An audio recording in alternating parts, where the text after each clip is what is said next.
চৈত্র সংক্রান্তির রাতে আবার মিলন।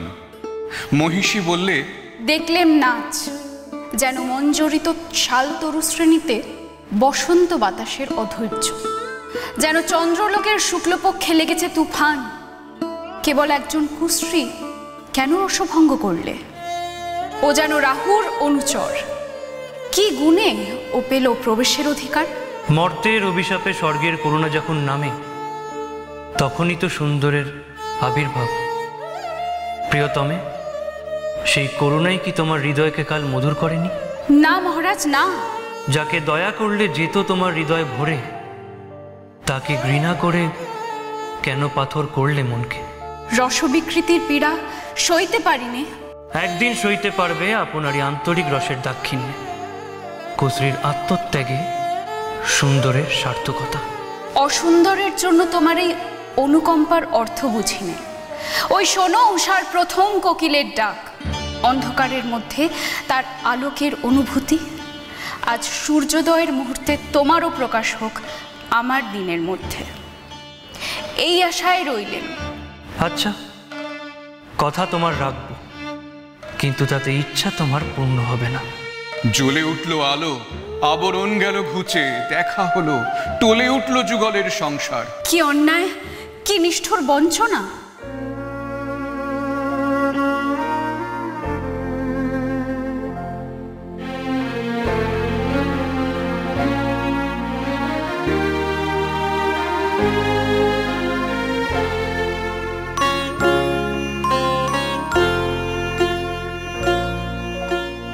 না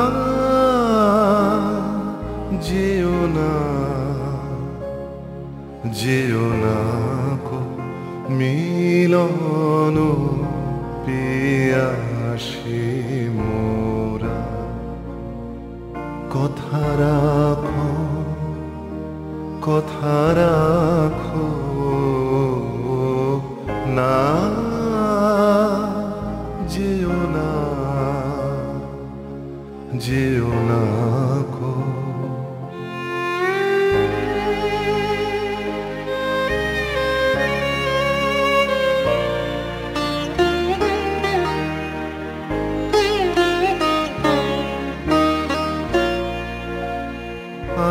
আজো বকুল আপন হারা, হায় রে ফুল ফোটানো হয়নি সারা, সাজি ভরেনি পথিক হবো, থাকো থাকো না, যেও না, যেও না। কৃষ্ণপক্ষের চাঁদ ডুবেছে অমাবস্যার তলায়, আধারের ডাক গভীর। রাজমহিষী উঠে দাঁড়িয়ে বলে, যাব আজ, আর ভয় করিনে আমার দৃষ্টিকে। পথের শুকনো পাতা পায়ে পায়ে বাজিয়ে দিয়ে গেল সে অসৎ তলায়, সেখানে বীণা বাজছে।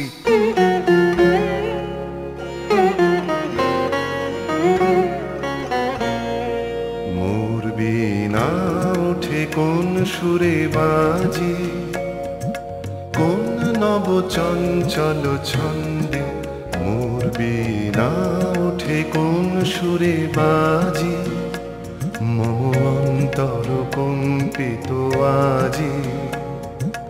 নিখিলের হৃদয় স্পন্দে মোর বীণা ওঠে কোন সুরে বাজে, কোন নব চঞ্চল ছন্দে। মোর বীণা ওঠে কোন সুরে বাজে।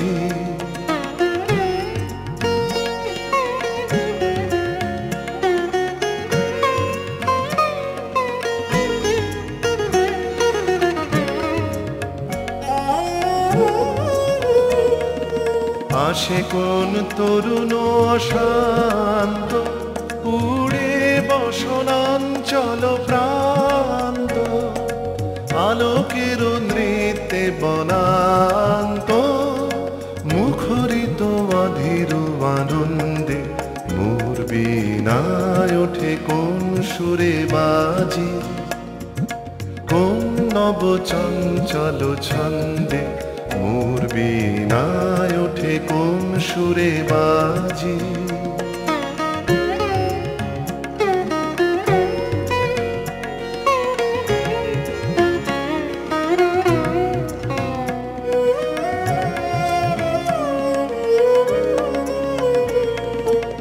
অম্বর প্রাঙ্গণ মাঝে নিঃস্বর মঞ্জির গুঞ্জে অশ্রুত সেই তালে বাজে করতালি পল্লব পুঞ্জে।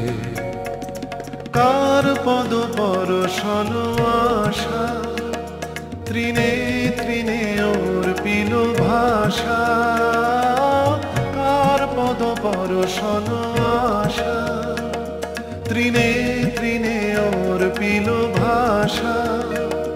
সমীরণ বন্ধন হারা উন্মন কোন বন গন্ধে মোর বীণায় ওঠে কোন সুরে বাজি, কোন নব চঞ্চল ছন্দে মোর বীণায় ওঠে কোন সুরে বাজি।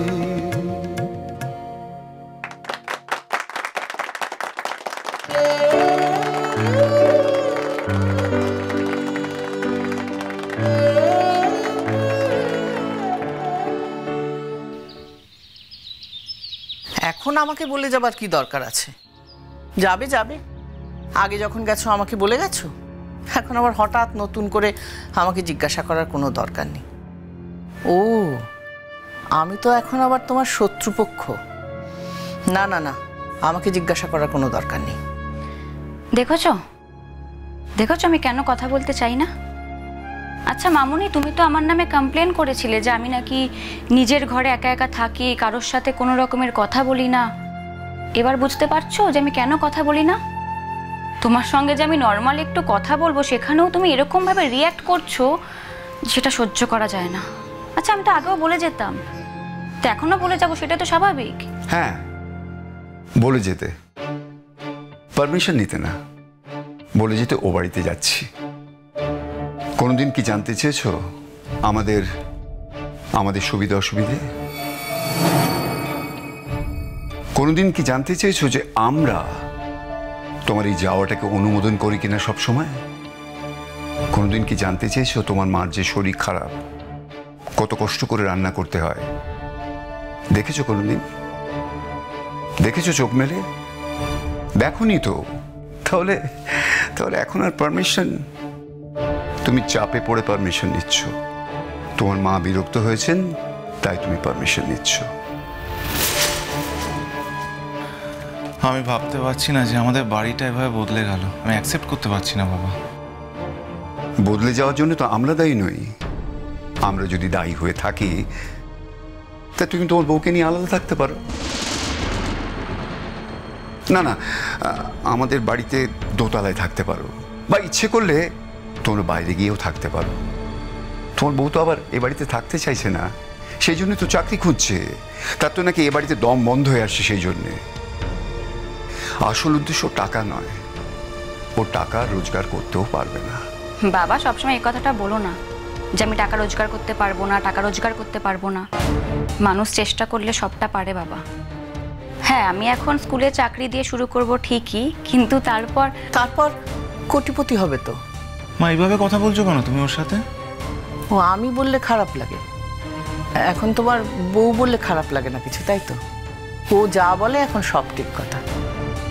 আমরা এখন যা বলবো ওর কিছুই আর ভালো লাগবে না। আমরা বলে কিছু বলো না, আমি শুধুমাত্র তোমাকে বলছি। না না না না না, তুমি আমার আর তোমার বাবার মধ্যে আলাদা করতে পারবে না, বুঝেছো?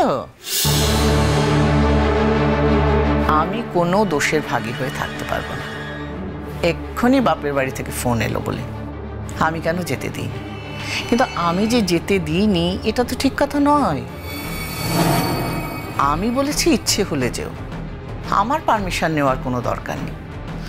আগেও যেমন পারমিশন নেওয়ার দরকার হতো না, এখনো পারমিশন নেওয়ার দরকার নেই।